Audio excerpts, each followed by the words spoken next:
మన ప్రభు రక్షకుడు ప్రభు యేసుక్రీస్తు పరిశుద్ధ నామమున మీ అందరికీ ఉదయకాలపు శుభోదయం తెలియజేస్తున్నాను. ఇలా మన సిఎస్ఐ క్రమాన్ని అనుసరించి ఈ పరిశుద్ధ దినం మనకు ఏర్పాటు చేయబడినటువంటి అంశము ఎఫ్ఎఫ్ఐ తర్వాత 4వ ఆదివారం సృష్టి యొక్క మంచితనము. ఈ అంశానికి ఇవ్వబడినటువంటి లేఖన భాగములు ఆదికాండము మొట్టమొదటి అధ్యాయం 24వ వచనం నుండి 31వ వచనం వరకు, కీర్తన గ్రంథం నుండి 104వ కీర్తన మొట్టమొదటి 13 వచనాలు, అపోస్తలుడైన పౌలు ఎఫెసీయులకు రాసిన మొట్టమొదటి పత్రిక 3వ అధ్యాయం మొట్టమొదటి అధ్యాయం 3వ వచనం నుండి 14వ వచనం వరకు, సువార్త పాఠంలో పరిశుద్ధులైనటువంటి మత్తయి రాసిన సువార్త 6వ అధ్యాయం 9వ వచనం నుండి 13వ వచనం వరకు. ప్రియమైన స్నేహితులారా, ఈ సృష్టిని గురించి మనం గ్రహించినప్పుడు ఈ సృష్టిని గురించి సృష్టి మంచితనము మనం అవగాహన చేసుకోవచ్చు. సృష్టి అన్నది బిగినింగ్, ఎలా ఆరంభం జరిగింది అని ఆలోచన చేసినట్లయితే ఈ సృష్టిని గురించి బైబిల్ పండితులు 3 విధాలుగా విభజించడం జరిగింది. మొట్టమొదటిగా ఆదికాండము మొట్టమొదటి అధ్యాయం మొట్టమొదటి వచనాన్ని ఆధారం చేసుకుని దేవుడు భూమి ఆకాశము సృజించను అని దేవుని యొక్క వాక్యంలో రాయబడింది. పిల్లలు హీబ్రూలో భారా అని పిలవడం జరిగింది. ఏమీ లేనప్పుడు కొత్తగా కలిగించుట లేదా మాట చేత కలిగించుట అనే భావనను తీసుకొని వచ్చారు పిల్లలు. దీని అర్థం ఏంటంటే లేని దానిలో క్రొత్తది సృజించడం మొట్టమొదటి.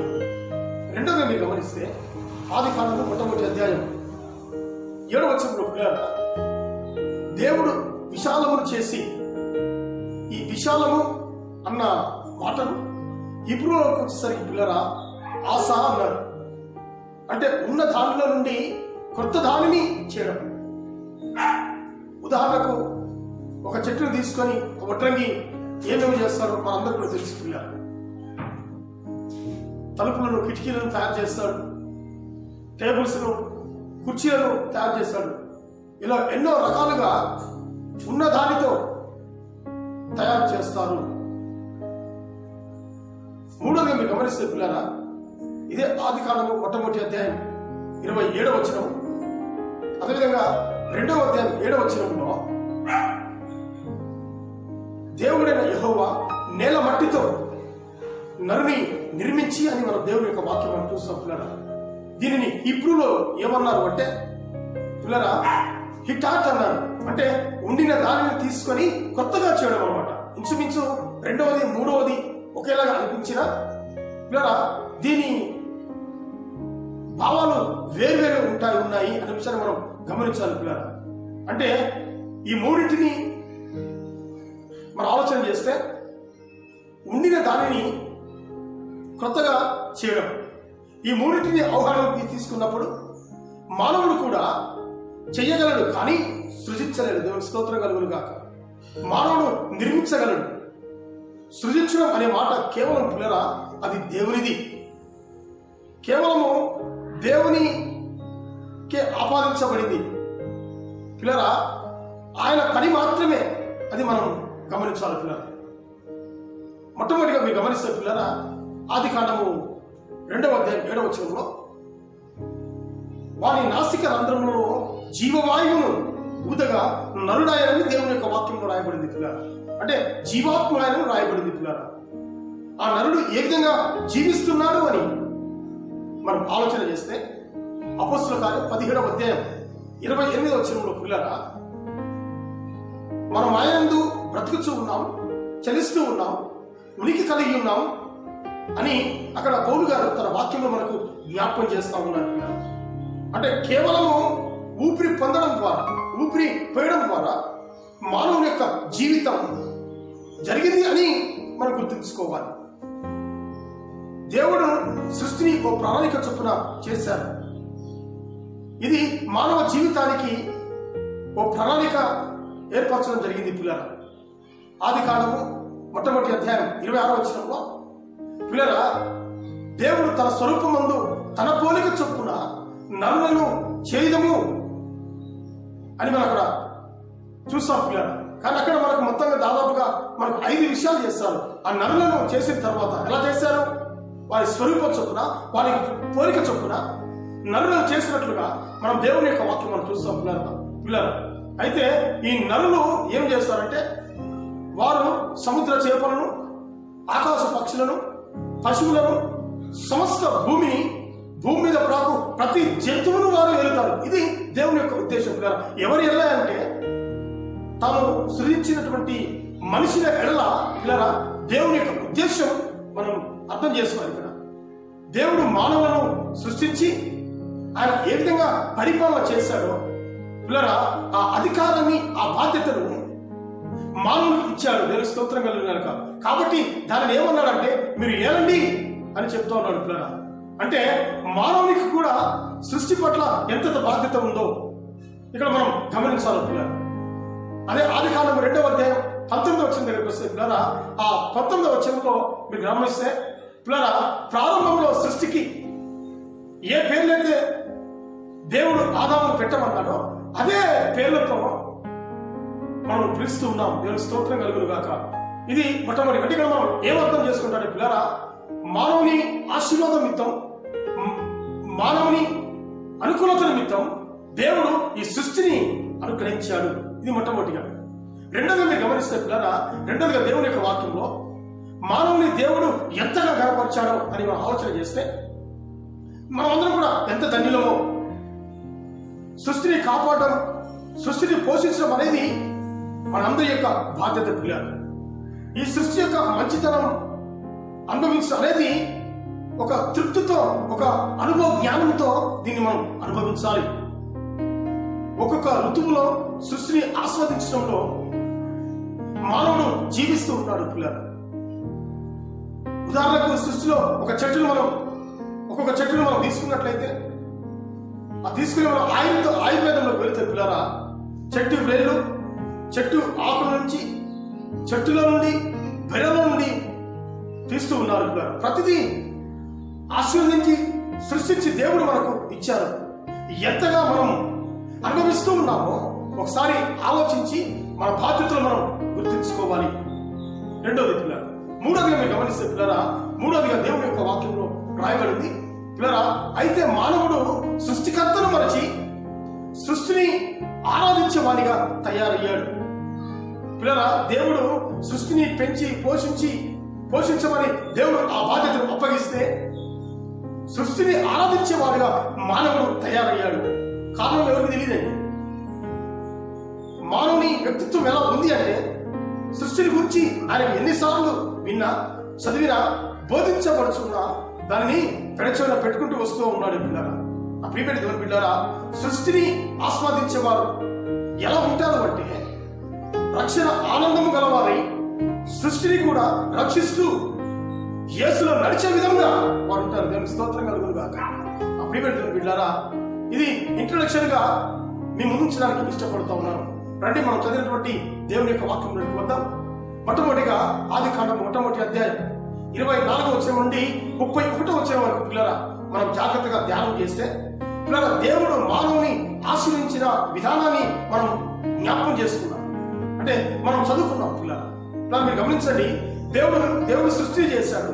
సృష్టిని చేసిన పిదప మానవునికి అక్కడ ఆర్థికతనిచ్చాడు. ఎప్పుడైతే ఆర్థికతనిచ్చాడో పిల్లరా, అది స్పష్టంగా మనకు అక్కడ దేవుని యొక్క వాక్యం మనకు కనబడుతూ ఉంది. ఆ ఏదైనా వరంలో దేవుడు మానవుని ఆశ్రదించి వారి చేతికి ఆ ఏదైనా వరాన్ని అప్పగించడం జరిగింది పిల్లరా. ఆ ఏదైనా వరంలో దేవుడు మానవుడు ఇద్దరు కూడా పిల్లరా అక్కడ గడుపుతున్నటువంటి సందర్భం. అంటే ఉదయం సాయంత్రం ప్రతిరోజు కూడా దేవుడు మానవ దగ్గర రావడం, మానవుతో సంభాషించడం ఇక్కడ మనం దేవుని యొక్క వాక్యంలో మనం చూస్తాం. ఇలా జరుగుతున్నటువంటి క్రమంలో పిల్లరా ఒక్కసారిగా మానవుడు తన్ను తాను మర్చిపోయాడు. పిల్లరా, దేవుని యొక్క స్వారూప్యాన్ని కలిగి ఉన్నాడు. సృష్టి అంతటిపైన అధికారం పొందినవాడు. అయితే ఆదికాండం 3వ అధ్యాయం మనం చదివితే ఆ 3వ అధ్యాయంలో పిల్లరా అకస్మాత్తుగా సాతాను ఆ ఏదెను వనంలోనికి ప్రవేశించడం జరిగింది పిల్లలు. ఎప్పుడైతే సాతానుడు ఆ ఏదెను వనంలోనికి ప్రవేశించాడో, ప్రవేశించిన తర్వాత వాడు అన్నమాట మీరు గమనించండి పిల్లరా. వాడు అన్నమాట ఏమిటంటే, మీరు దేవుని అంత వారవుతారన్నారు. ఒకటే మాట అంతే. ఏమన్నానండి? మీరు దేవుని అంత వారు అవుతారు అని ఎప్పుడైతే ఈ మాటలు చెప్పారో పిల్లరా, వారు దేవుని స్వరూపమే కదా, దేవుని అంతటి పరిపాలన వారు చేస్తా ఉన్నారు కదా, ఇంకా దైవత్వం ఏమిటో వారికి అర్థం కాలేదు.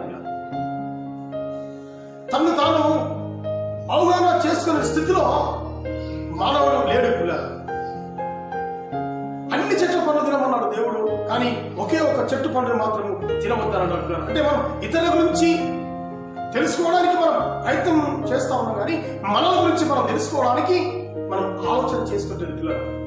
రోజు అర్ధరాత్రి యోహాను సువార్త 3వ అధ్యాయం మనం చదివితే అక్కడ నికోదేము అర్ధరాత్రి యేసు దగ్గరికి వచ్చాడు.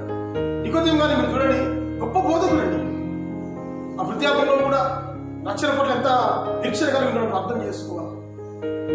ఆ వృద్ధాపంలో కూడా యేసు ప్రభు దగ్గరికి అర్ధరాత్రి వచ్చి, నేను పరలోకం వెళ్ళాలంటే ఏం చేయాలి అంటే అక్కడ దేవుడి గురించి తెలుసుకోవడానికి ప్రయత్నం చేశాడు, కానీ తను తాను తెలుసుకోవడం, తను సరి అయినటువంటి యేసయ్య మార్గంలో నడవడం అనేది అక్కడ నికోదేము చేయలేకపోయాడు పిల్లరా. ఒక సాదృశ్యం మీ ముందు ఉంచడానికి ఇష్టపడుతూ ఉన్నాను పిల్లలు. ఒకసారి మానవుడు కోకిల దగ్గరికి వెళ్ళి, కోకిల నీ పాట అంటే నాకు చాలా ఇష్టం, నీ రాగం చాలా బాగుంటుంది, అయితే నీ రంగంటే నాకు ఇష్టం అన్నాడంట. పాపం ఆ కోకిల చాలా బాధపడిందండి. మళ్ళా పిల్లలు అతడు గులాబీ చెట్టు దగ్గరికి వెళ్ళాడు. గులాబీ చెట్టు దగ్గరికి వెళ్ళి గులాబీ పువ్వు చూశాడు. ఆ గులాబీ పువ్వు చాలా అందంగా కనబడతా ఉంది. ఆ గులాబీ పువ్వు అంటా ఉన్నాడు, గులాబీ పువ్వు నీ రంగు అంటే నాకు చాలా ఇష్టం, నీ సువాసన అంటే నాకు ఇంకా చాలా ఇష్టం, నిన్ను తెప్పుకొని నా భార్య గడలో పెట్టాలని ఉంది, కానీ ఆ ముళ్ళను చూస్తేనే నాకు నువ్వు నచ్చడం లేదని చెప్పడం జరిగింది. 3వ పిల్లరా అతడు సముద్రం దగ్గరికి వెళ్ళాడండి. సముద్రం పిల్లరా ఈ ప్రపంచానంతా విస్తరించిందా అని అంటూ కనబడుతూ అది ఆకాశ భూమిని తాకినట్లుగా ఆ సముద్రం కనబడుతూ ఉంటే ఆ అందాన్ని చూసి మురిసిపోతాడు.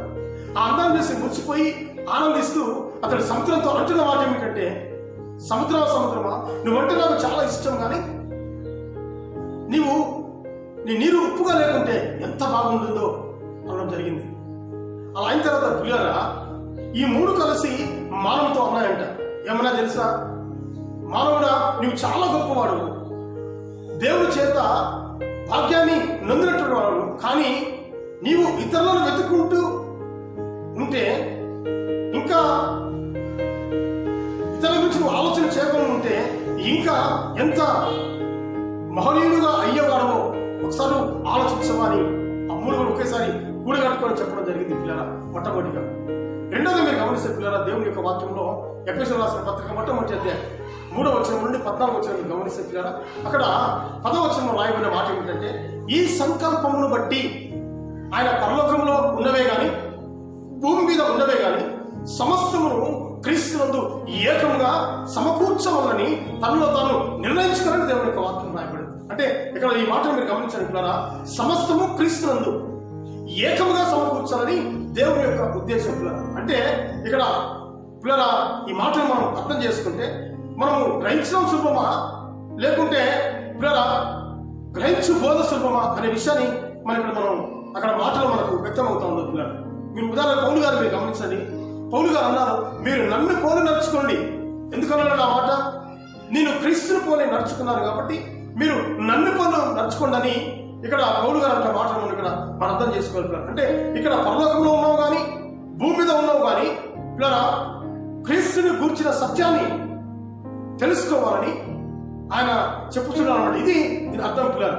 అందుకని అంటారు, మీరు నన్ను పోలి నడుచుకోండి అనే మాటలు ఇక్కడ మనకు జ్ఞాపకం చేస్తూ ఉన్నాడు పిల్లలు. మీరు గమనించండి, ఆయనను పోలి నడుచుకొనిచున్నాడు కాబట్టి ఆయన ఏం చేస్తా ఉన్నాడు, ఇప్పుడు బోధ చేస్తూ ఉన్నాడండి పిల్లరా. ఒక ఆయన అరణ్యంలో ప్రయాణం చేస్తూ ఉన్నాడండి. ఒక ఆయన అరణ్యంలో ప్రయాణం చేస్తూ తను దారి తప్పినటువంటి పరిస్థితి, తను ఎటు వెళ్ళాలో అర్థం కాని పరిస్థితి పిల్లలు. అలాంటి పరిస్థితిలో పిల్లరా ఒక పక్షి అతని దగ్గరకు వచ్చి పిల్లరా కిచకిచమని శబ్దం చేసుకుంటూ అలా ముందుకు వెళ్ళి మళ్ళీ అక్కడ కొద్దిసేపు ఆగి ఆడ మళ్ళీ కిచకిచాన్ని శబ్దం చేసుకుంటాం. అలా మార్గం చూపిస్తుందన్న కనబడింది. తను అనుకున్నాడు ఇదేదో బాగానే ఉంది కదా, చూద్దాం దీన్ని అనుకరిద్దాం కదా అనుకున్నాడు. అలా కిచకిచం అనుకుంటూ వెళ్తూ పిల్లరా అది ఒక పెద్ద చెట్టు దగ్గర తీసుకొని వెళ్ళింది.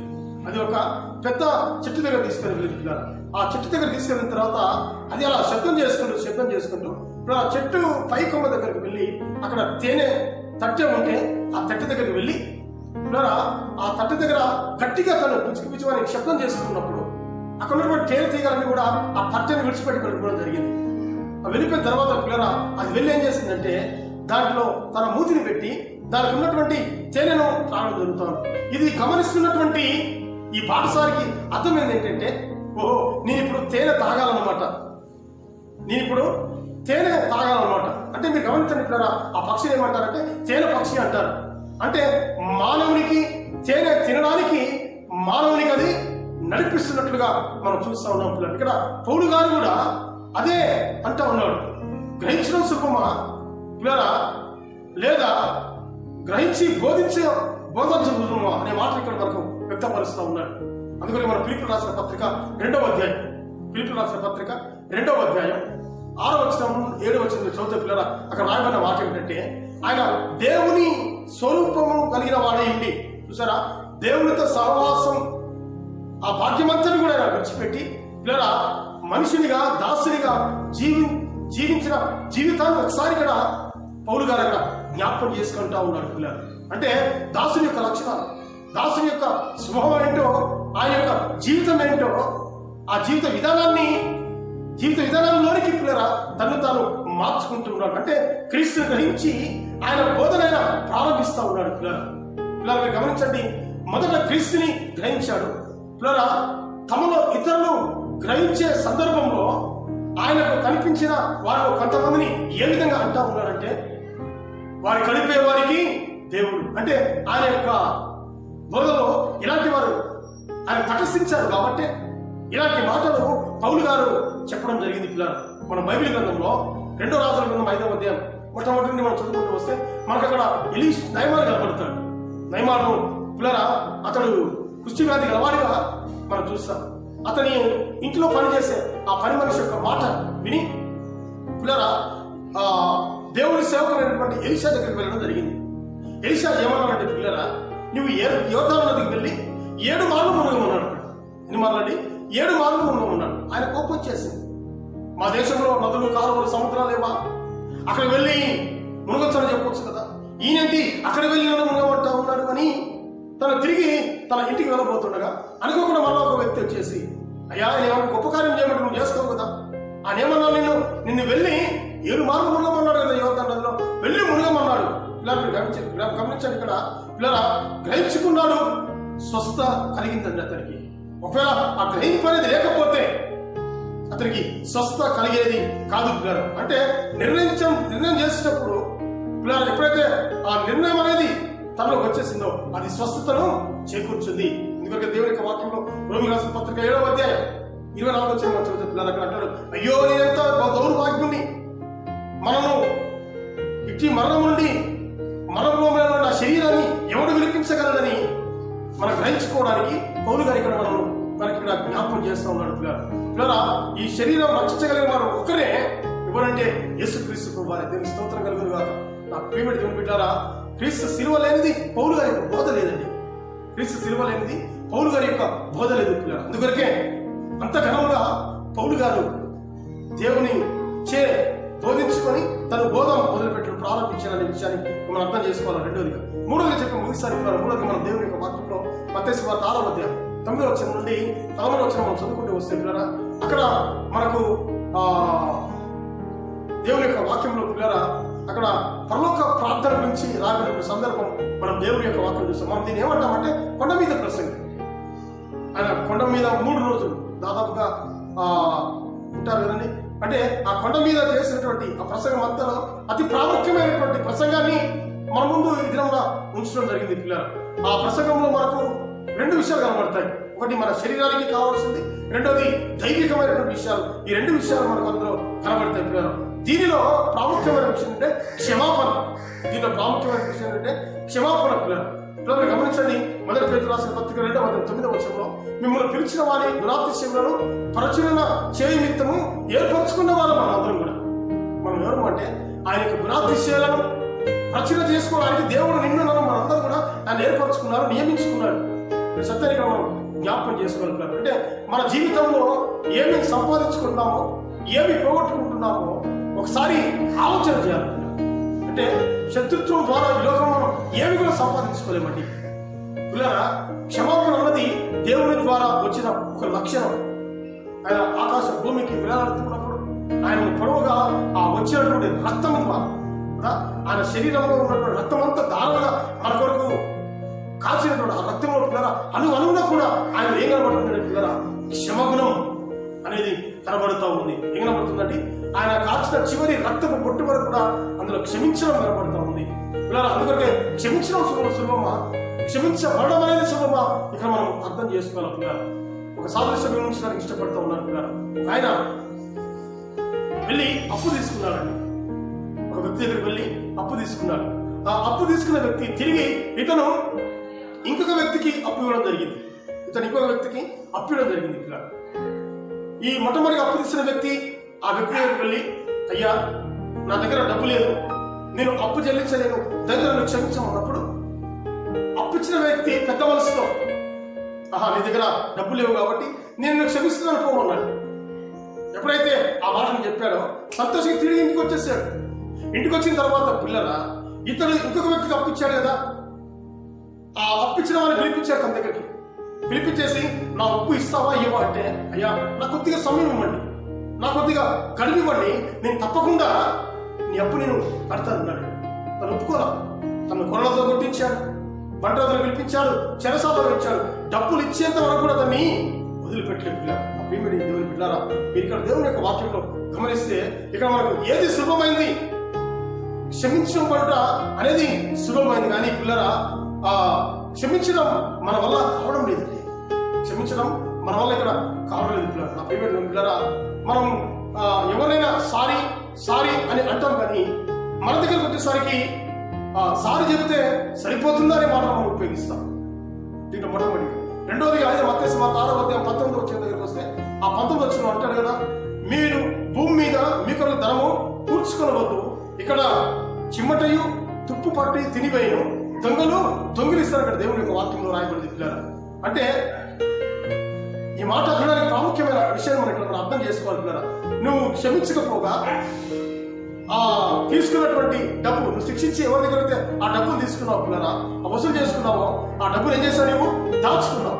ఒక దినాన ఏం జరుగుతుంది అని మనం అక్కడ దేవుని యొక్క వాక్యం చూస్తే పిల్లరా, అది ఏం చేస్తాక చిమ్మెట పడుతుందంట, తుప్పు తినివేని దేవుని యొక్క వాక్యం చేస్తా ఉంది పిల్లలు. అదేవిధంగా దొంగలు కన్నుములు వేసి దాన్ని దోచుకొని వెళ్తారని మనం దేవుని యొక్క వాక్యంలో మనం చూస్తా ఉన్నాం పిల్లరా. కాబట్టి దేవుని బిడ్డారా, ప్రేమతో సంపాదించిందే, కష్టంతో సంపాదించిందే అది మన దగ్గర నిలకడగా ఉంటుంది.